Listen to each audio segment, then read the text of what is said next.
Montana Territory, 1885.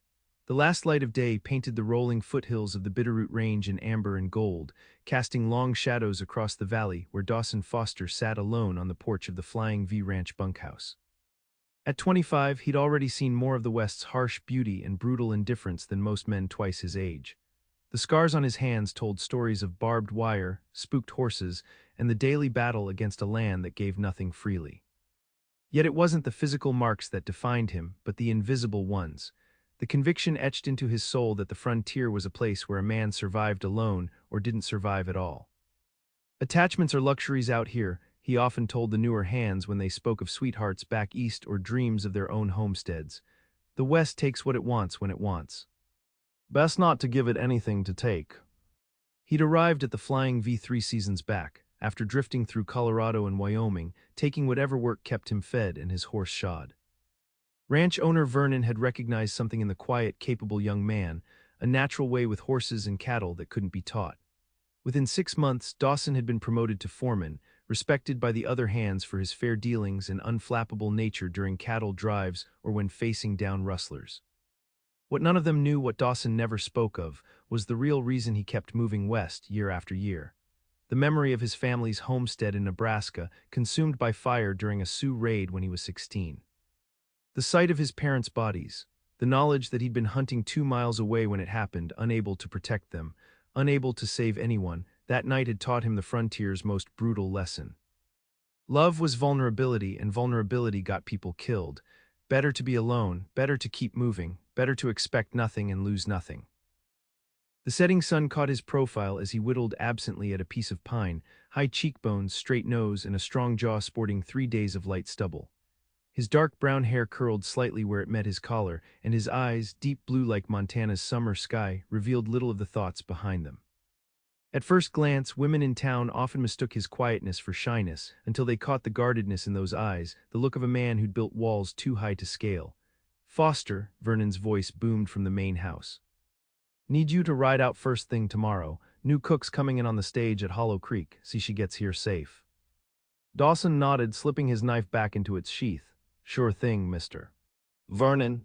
And Foster, Vernon added with unusual emphasis, "make a good impression.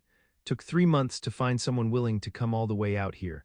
Don't need her turning tail because my foreman scared her off with that thundercloud face of yours." The other hands chuckled, and Dawson managed a slight smile that didn't reach his eyes. "I'll wear my Sunday best, sir." As he turned in that night, Dawson stared at the bunkhouse ceiling, listening to the snores and murmurs of the other men. A woman cook. The last one had been old Pete, who died of pneumonia after 30 years of burning biscuits and brewing coffee strong enough to float a horseshoe. A woman meant complications, meant having to watch your language, your manners, meant one more person to worry about when rustlers or renegades came around, one more vulnerability in a place that punished weakness. The stagecoach was already pulling into Hollow Creek when Dawson arrived the next morning. He'd indeed worn his better shirt and newer jeans, even trimmed his stubble, though he couldn't have said why he bothered. Probably just to keep Vernon satisfied. The small settlement consisted of little more than a general store, a saloon, and the stage depot. Standing beside his chestnut gelding, Dawson watched as passengers descended, a drummer with sample cases, an elderly couple, a young man who looked like an Easterner with his clean fingernails and store-bought clothes. Last to emerge was a young woman, and Dawson felt something shift in the ground beneath him. She couldn't have been more than 20, with hair the color of wheat in August, gathered simply at the nape of her neck. Her dress was practical, blue calico, modestly cut but unable to hide the graceful way she moved. What struck Dawson most were her eyes, gray like storm clouds, but with a light behind them that suggested sunshine wasn't far behind. She glanced around uncertainly, one hand shading her eyes from the morning glare. Dawson removed his hat and stepped forward. "Miss Valenti?" he asked, remembering the name Vernon had mentioned. She turned, and a smile transformed her face from pretty to beautiful. "Yes, I'm Lillian Valenti. Are you from the Flying V?" "Dawson Foster, ma'am, foreman." He shifted awkwardly, suddenly aware of his sun-browned hands and the trail dust on his boots. "Mr. Vernon sent me to escort you to the ranch." "Thank you, Mr. Foster." Her voice carried a slight accent he couldn't place, not quite southern but with a similar musical quality. "I have 2 trunks. One with my personal belongings and one with my cooking implements. I hope that won't be too much trouble." No trouble, he replied, already moving to retrieve them. Got the wagon just over there. As they drove away from Hollow Creek, Dawson found himself stealing glances at the young woman beside him. She sat with her back straight, hands folded in her lap, taking in the vast landscape with evident wonder. It's beautiful, she said after a long silence. So open, I feel like I can see forever. Dawson nodded. Till winter, then you can't see past your own breath sometimes. You've been with the Flying V long. 3 years. And before that. Dawson flicked the reins lightly, here and there, all over, I guess. She seemed to sense his reluctance and changed the subject. Mr. Vernon's letter said there are 15 men to cook for. Will they be patient with me while I learn everyone's tastes? Something in her question, its humility perhaps, or the hint of nervousness beneath her composure, made Dawson soften slightly. They're decent men. Grateful for hot food they don't have to cook themselves. Old Pete, the cook before you, could burn water and they still thanked him. That made her laugh, a sound as clear and unexpected as birdsong in winter. Well, I promise not to burn the water, at least. They lapsed into silence again, but it felt different now, less guarded. As they approached a creek crossing, Dawson noticed how she leaned forward slightly, taking in everything, the way the water sparkled over rocks, the wildflowers dotting the banks, the hawk circling overhead. You come from a city? He asked, surprising himself with his curiosity. New Orleans, originally, then St. Louis after my parents died. I was working in a hotel kitchen there when I saw Mr. Vernon's advertisement. She glanced at him. Everyone said I was crazy to come all the way out here, but, she trailed off, looking at the mountains in the distance. I wanted to see it, the real West. Not just read about it. Dawson studied her profile. It ain't like in them dime novels, Miss Valenti. Real West is hard work, hard weather, and harder people sometimes. I'm not afraid of work, Mr. Foster. There was steel beneath the gentleness of her tone, and I've met my share of hard people in New Orleans. He believed her. There was something about her eyes. They'd seen things just as his had. Different things, perhaps, but they held the same knowledge that the world could be cruel. Yet unlike him, she hadn't let it dim her light. The first evening meal Lillian prepared for the men of the Flying V revealed two things. She was indeed an exceptional cook, and she possessed a quiet dignity that commanded respect without demanding it. The cowboys, initially awkward and overly polite in the presence of a young, beautiful woman, gradually relaxed as she served a stew that had even the most taciturn among them asking for seconds. Dawson watched from his place at the end of the table, noting how she remembered each man's name after a single introduction, how she moved with efficiency in the unfamiliar kitchen, how her presence somehow transformed the rough dining room into something almost homelike. After the meal, when the men had drifted outside to smoke and talk, Dawson remained behind, ostensibly to discuss the next day's work schedule with Vernon. As the ranch owner left, Dawson found himself alone with Lillian as she wiped down tables. The men appreciated the meal, he said stiffly. Been a while since they had food that good. She glanced up, a strand of wheat blonde hair falling across her forehead. Thank you for saying so, Mr. Foster. Dawson, he corrected, then wondered why he had. Dawson, she repeated with a small smile, then you must call me Lillian. He nodded, hat in hands, aware he should leave but finding himself rooted to the spot. You need anything for the kitchen or your quarters? No, Mr. Vernon has been very generous. The cabin behind the main house is more than adequate. She paused, studying him with those storm cloud eyes. Though I wouldn't mind knowing where I might find herbs. I saw some wild sage on our ride-in. I could show you, he offered before he could think better of it. Tomorrow, if you've time after breakfast. Her smile widened, genuine and warm.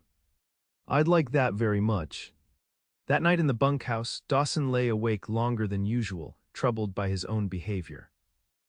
3 years of keeping his distance, of doing his job and nothing more, and one day in the presence of Lillian Valenti had him offering herb-gathering expeditions like some lovesick boy. It was dangerous, this feeling. He knew better. The frontier had no patience for softness, for connection. He'd learned that lesson in Blood and Ashes, yet when he finally drifted off, his dreams were not of burning homesteads, but of wheat-blonde hair and eyes like summer storms. The next evening, after showing Lillian several places where herbs grew wild near the ranch, Dawson found himself lingering on the porch of the main house longer than usual after delivering his daily report to Vernon. The windows were open to catch the cool evening breeze, and from the kitchen came a sound so unexpected it stopped him mid-step. Humming, a melody so hauntingly beautiful it seemed to reach inside his chest and touch something long buried. The tune was unfamiliar, something with a mournful quality yet strangely hopeful too, rising and falling like the Montana hills themselves. Without conscious decision, Dawson found himself drawn closer to the window, listening as Lillian continued to hum while preparing the next day's bread dough. When she moved out of sight, he retreated, unsettled by the way the simple melody had affected him. Over the following weeks, a pattern emerged. Each evening, as twilight painted the mountains, Dawson would find himself near the kitchen, listening as Lillian hummed the same haunting melody. Sometimes she sang words in a language he didn't recognize, something that sounded like Italian but with different inflections. He never mentioned it to her, never let on that he lingered to listen. But something about the tune followed him, through cattle roundups, during the long hours of fence repair, even into his dreams. It was as if the melody had found a home in some lonely corner of his soul. June melted into July, and Lillian Valenti became as essential to the Flying V as water and grass. The men flourished under her cooking. Even Vernon commented that the hands worked harder, complained less. "Amazing what decent food and a pretty face can do for morale," he'd said with a wink that made Dawson unreasonably irritated. But it wasn't just her cooking or her beauty that changed the ranch. It was the way she remembered that young Tim Halley liked extra molasses in his beans.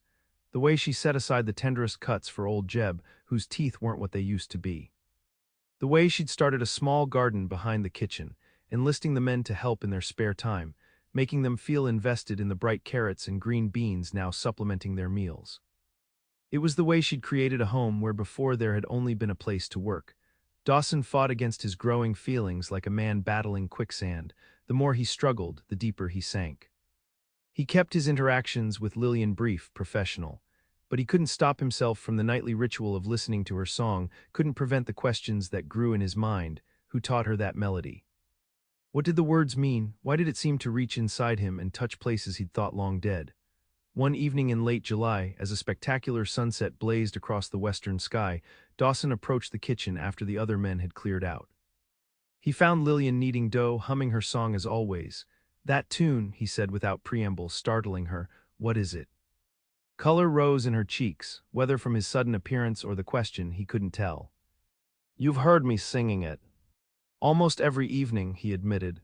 I've never heard anything like it." She wiped flour from her hands, looking surprisingly vulnerable. "It's a Sicilian lullaby. My mother used to sing it to me." "Sicilian," he repeated, unfamiliar with the term. "From Sicily, an island near Italy. That's where my mother was from." She glanced away, then back at him with a small smile. "My father was American, a sailor. They met when his ship docked in Palermo. It was quite the scandal, apparently, the daughter of a respected family running off with a foreign sailor." Dawson leaned against the doorframe, fascinated despite himself. "But they came to America." "To New Orleans, yes. My father worked the river boats and my mother, she taught piano to the daughters of wealthy families." A shadow crossed her face. "They both died in the yellow fever outbreak of '78. I was 14. "I'm sorry," he said, the words inadequate but sincere. "What about your family?" she asked, returning to her bread dough. Dawson tensed, the familiar wall slamming down. "Don't have any." Her hand stilled, gray eyes finding his. "Everyone comes from somewhere, Dawson." "Nebraska," he said after a long pause, the word feeling like a stone dislodged from a dam. "Homestead near Fort Kearny. Sioux raid when I was 16. I wasn't there, I was out hunting." He hadn't spoken of it in years, not to anyone.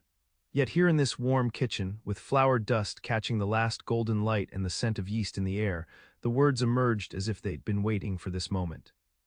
Lillian said nothing, but her eyes held his, offering neither pity nor empty comfort, just witness to his pain. "That's why you keep moving," she said finally, understanding dawning. "Why you keep apart from everyone." He looked away, uncomfortable with her perception. "Frontier's no place for attachments, they just give you something to lose." "Or something to live for," she countered softly, shaping the dough with strong, capable hands. Dawson had no answer for that. He straightened, nodded once and left the kitchen, but her words followed him into the gathering darkness. The next day, an incident at the south pasture required Dawson's immediate attention. A section of fence had been cut, deliberately, not broken by stray cattle, and 3 of Vernon's prize breeding bulls were missing.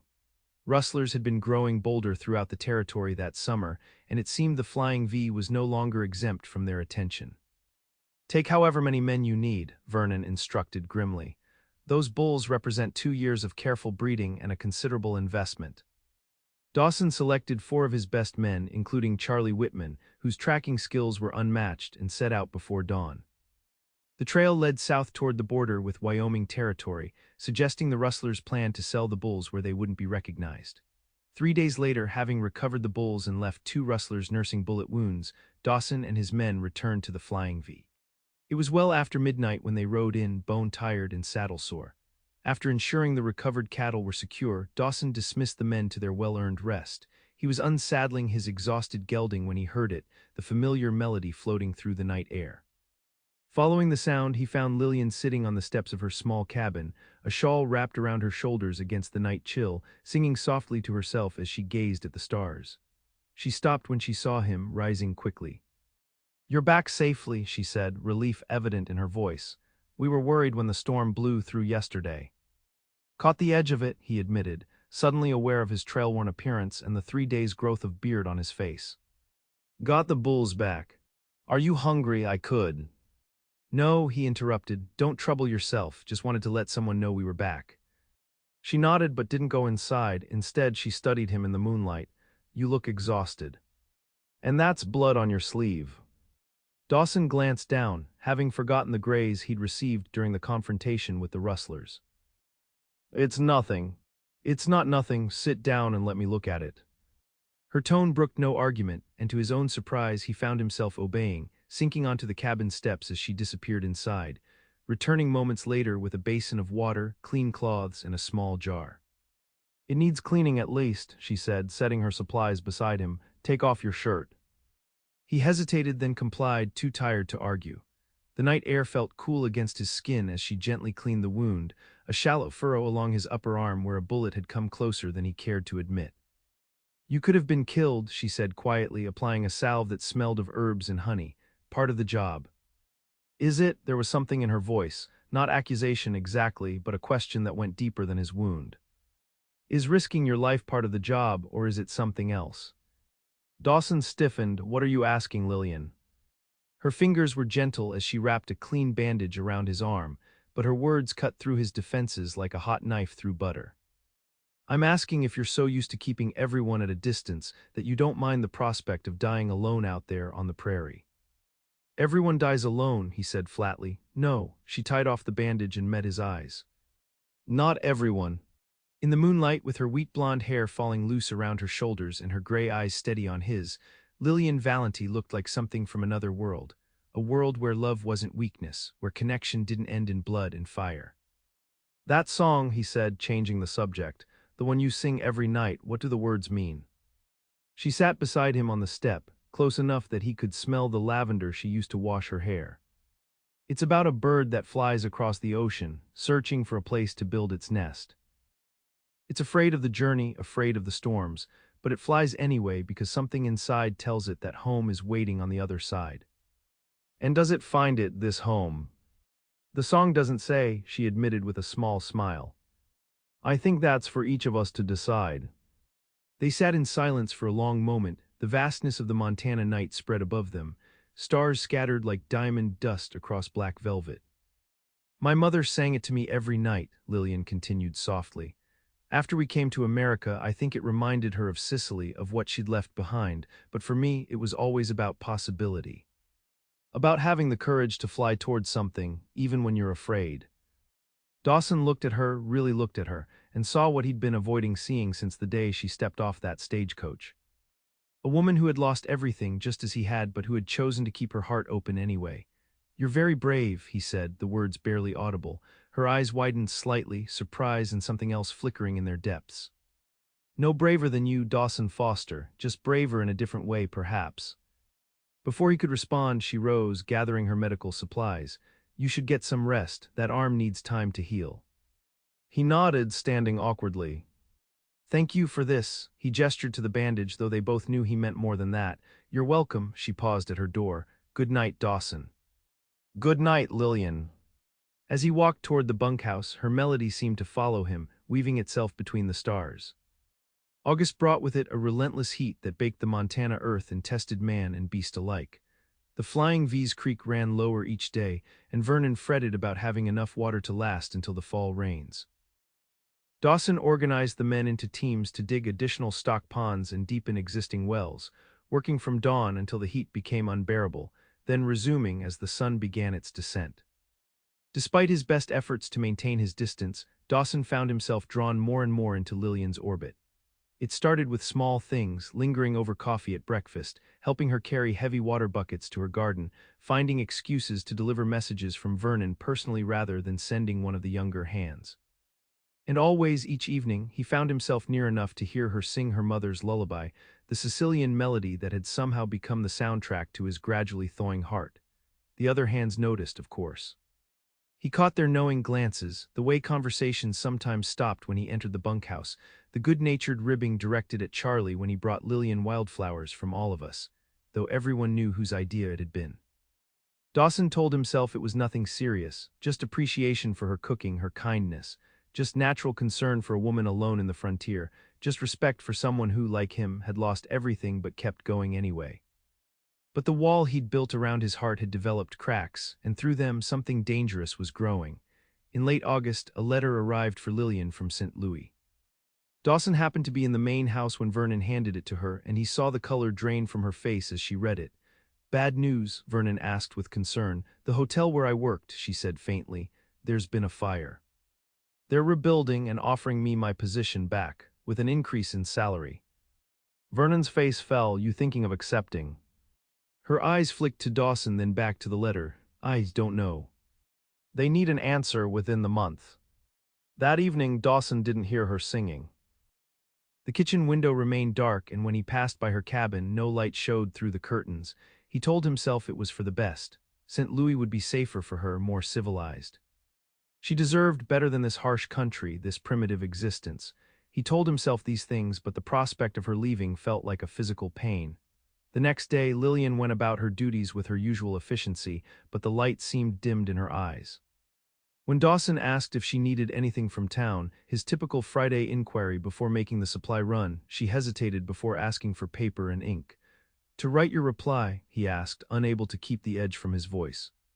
She looked at him directly. "Yes, I need to give them an answer." He nodded curtly and turned to leave, but her voice stopped him. "Dawson, would you sit with me tonight after dinner? I'd like to talk about this decision." Surprise kept him momentarily speechless. Then, "What could I possibly have to say that would help you decide?" Her eyes held his, unwavering. "More than you might think." That evening, after the men had cleared out of the dining room, Dawson found himself sitting across from Lillian at the small table in her cabin. She'd made coffee, and the familiar domestic scent filled the simple space, making it feel incongruously homelike. "Why did you come west, Lillian?" he asked abruptly. "The real reason." "Not just to see the frontier." She traced the rim of her cup with one finger, considering his question. "After my parents died, I went to live with my mother's cousin in St. Louis. She was kind enough, but rigid. Very concerned with propriety, with making sure I became a proper American lady, and forgot all about my mother's peasant superstitions." Her smile held a touch of sadness. "She forbade me to speak Italian or sing my mother's songs. Said it would mark me as foreign, make it harder to find a respectable husband." "But you kept singing them," Dawson said, "just not where she could hear." "Yes, and I kept other things too, my mother's recipes, her stories about Sicily, her belief that love is the only thing that truly matters in this world." She met his eyes. "When I saw Mr. Vernon's advertisement, I thought, here's a place where no one knows me, where I could just be myself without someone trying to make me forget where I came from." "And has it been what you hoped? This real West?" "It's been harder and better," her smile deepened. "The work is endless, the conditions are primitive compared to the hotel, and I'm the only woman for 20 miles, but I've never felt more real. More alive," she hesitated, "or more seen." The way she looked at him then made Dawson's carefully constructed defenses tremble.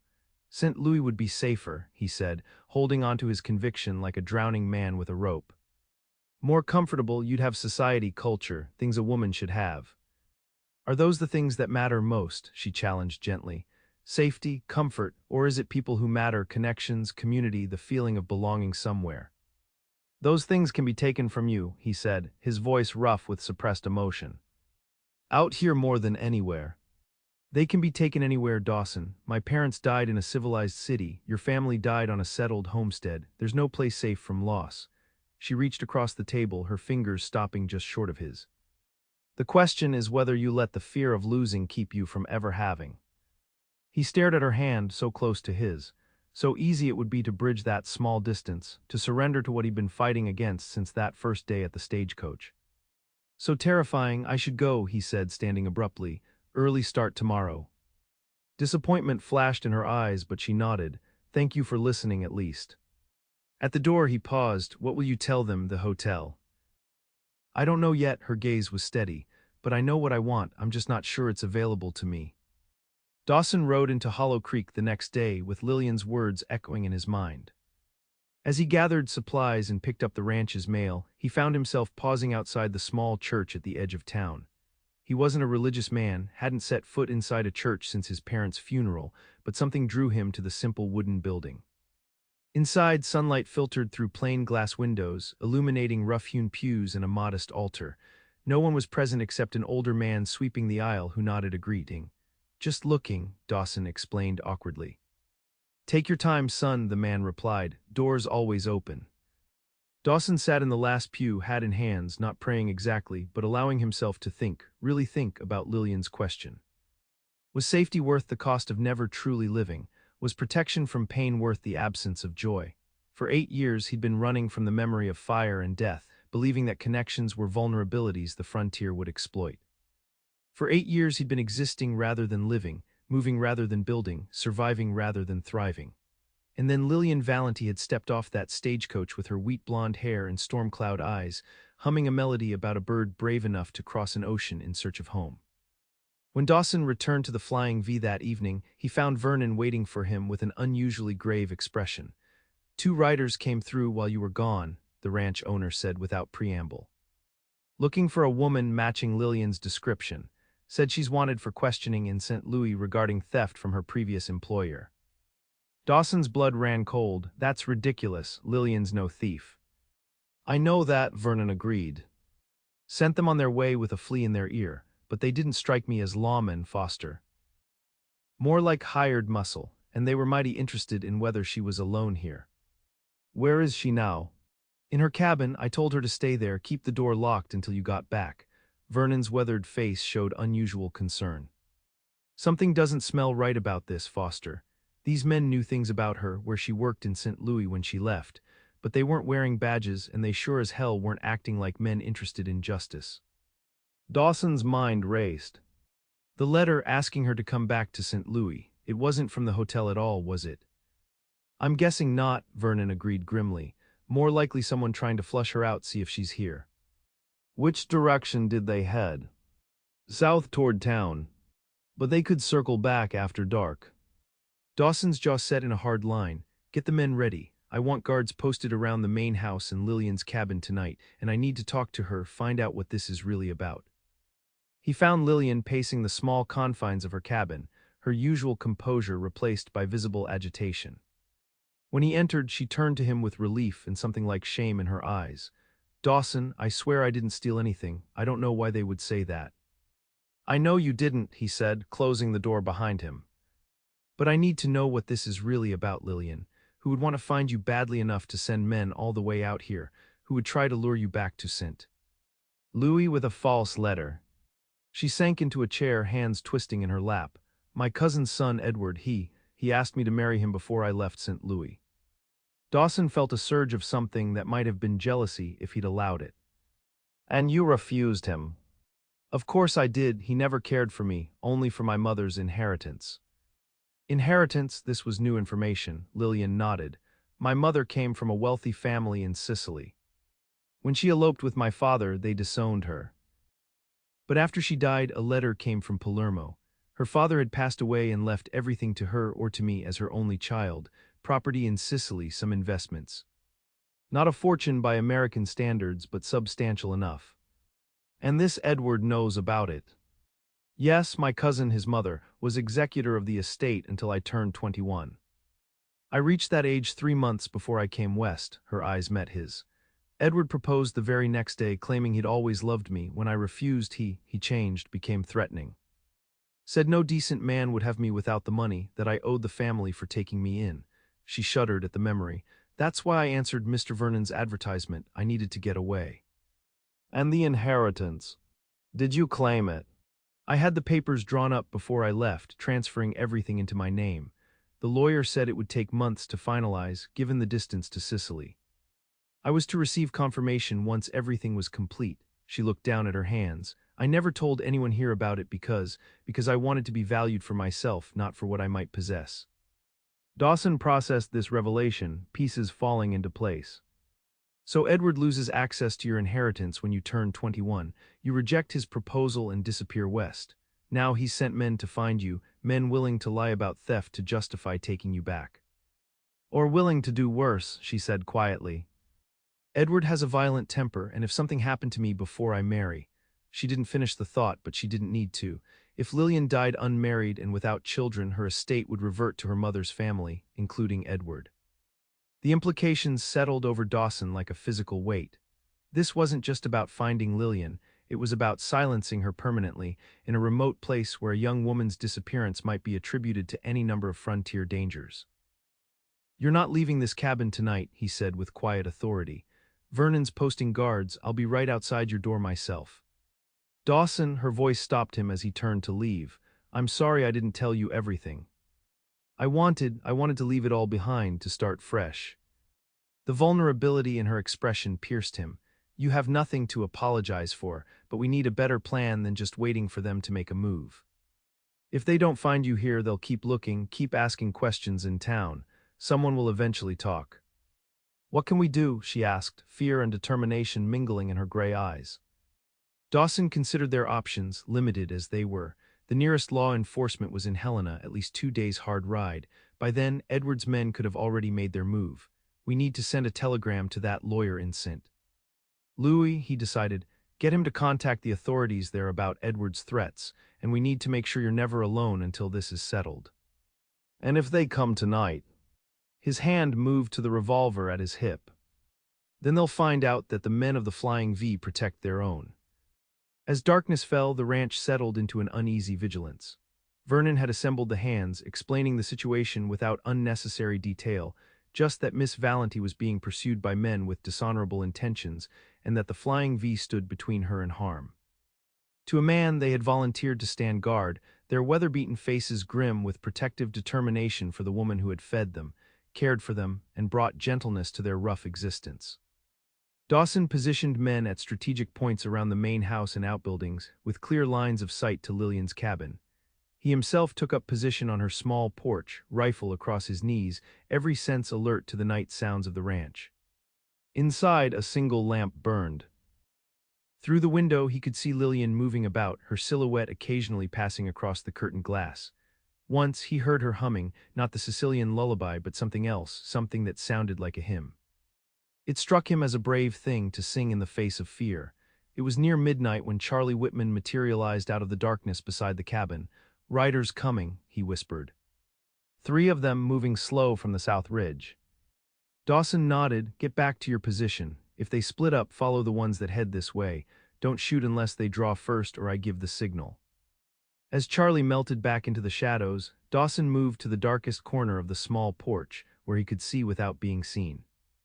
Minutes ticked by, measured only by his steady breathing and the distant call of a nighthawk. Then he heard them, the soft thud of hooves on packed earth, deliberately muffled. 3 riders emerged from the darkness between the bunkhouse and the main barn, moving with the caution of men who knew they were unwelcome. They dismounted at the edge of the yard, tethering their horses to a hitching post with quiet efficiency. In the faint moonlight, Dawson could make out their features, hard men, the kind who hired out for ugly work and didn't ask questions. 2 carried rifles, while the third, a tall man with a distinctive limp, had a revolver holstered at his hip and something else in his hand that glinted dully in the moonlight. A knife, Dawson realized, his blood running cold. They conferred briefly, then split up, one circling toward the back of Lillian's cabin, one approaching the main house, and the third, the man with the knife, moving directly toward the cabin's front door. Dawson allowed him to get within 15 feet before he spoke. "That's far enough," he said quietly, his rifle now leveled at the intruder's chest. The man froze, then smiled unpleasantly. Evening, friend, didn't see you there. Just looking for a woman who works here. Name of Valenti, family matter. No family of Miss Valenti's would come calling at midnight with a knife, Dawson replied evenly. Put it down and back away. Now there's no need for. The sound of a scuffle from the rear of the cabin interrupted him. A moment later, Charlie emerged from the shadows, his rifle pressed against the back of a second intruder. This one was trying to get in through the window, he reported. The third man was nowhere to be seen, but a sharp whistle from the direction of the main house suggested Vernon or one of the other hands had intercepted him. Your night's not going as planned, Dawson told the knife wielder. Drop it now. For a moment he thought the man might comply. Then with shocking speed he hurled the knife directly at Dawson's chest. Dawson fired instinctively. The bullet caught the attacker in the shoulder, spinning him around but not dropping him. As the man clawed for his revolver, Dawson closed the distance between them, driving the butt of his rifle into the would-be assassin's temple. He collapsed in a heap. More gunshots rang out from the direction of the main house, two in quick succession, followed by a cry of pain. Dawson's heart seized. Charlie, watch this one, he ordered, already moving toward the sound.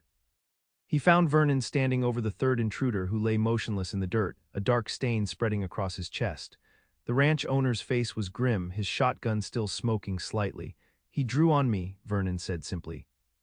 Tried to use me as a hostage to get to her, I expect. Dawson nodded, relief flooding him at the sight of Vernon unharmed. The other two are alive, they'll have answers.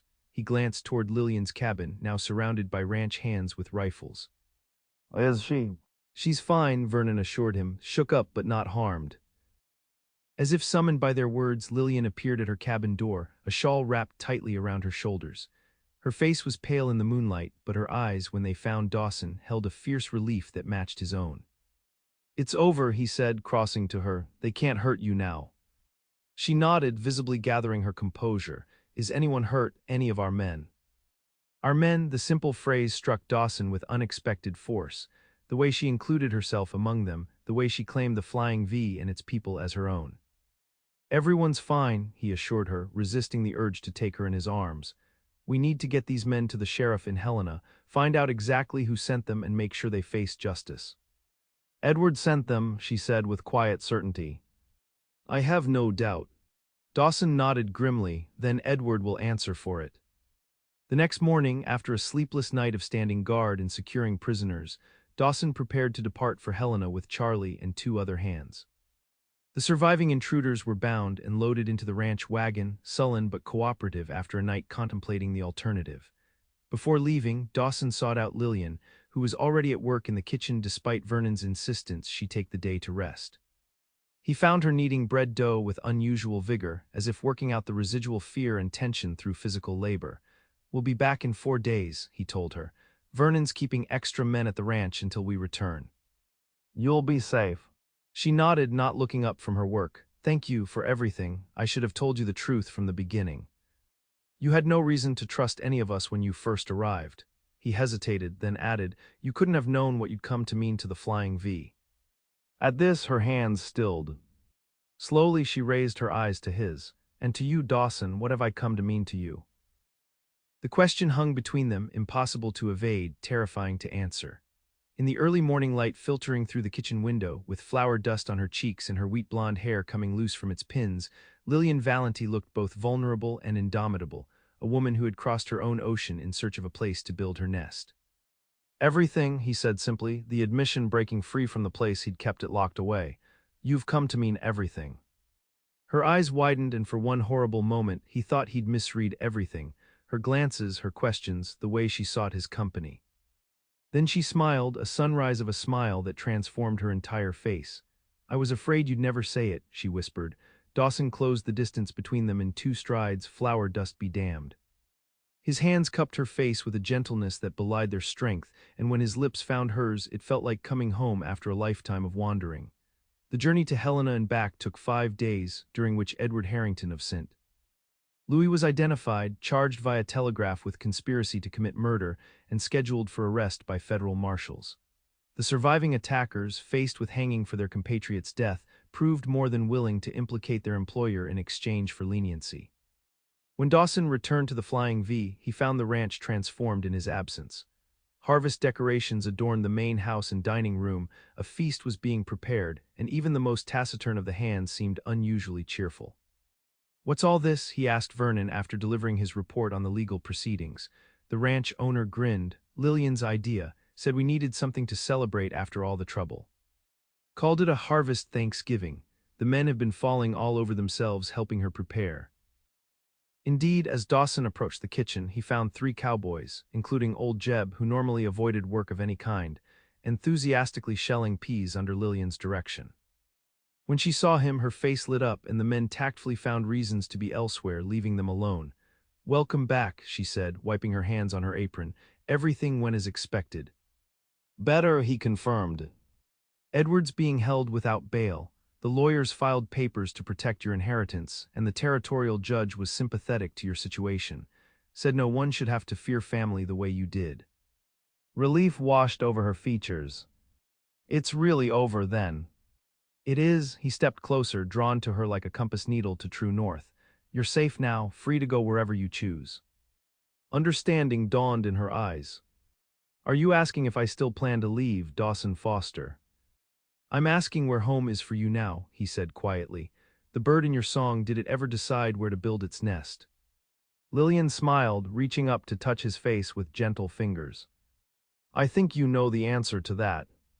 Later that evening, as the harvest feast wound down and the men drifted toward the bunkhouse, pleasantly full and mildly drunk on Vernon's good whiskey, Dawson found himself on the porch of the main house, watching as the first stars appeared in the deepening blue of the eastern sky.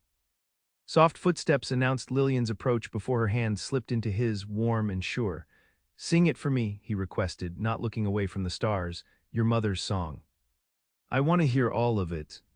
And there on the porch of the Flying V, with the scent of autumn on the wind and the vast Montana night spreading above them, Lillian sang of a bird that crossed an ocean, braving storms and exhaustion, guided only by an inner certainty that something wonderful waited on the distant shore.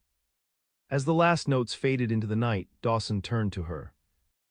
"I've been thinking about what you said about letting fear of losing keep you from ever having." He took both her hands in his. "I don't want to just exist anymore, Lillian. I want to live." "With you." In the starlight, her eyes shimmered with unshed tears. "Is that a proposal, Dawson Foster?"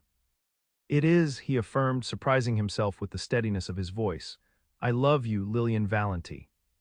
I think I have since you stepped off that stagecoach. Will you marry me?" Her answer was in her kiss, in the way she pressed herself against him as if trying to eliminate any space between them. When they finally broke apart breathless, she whispered against his lips, "Yes, 1,000 times yes."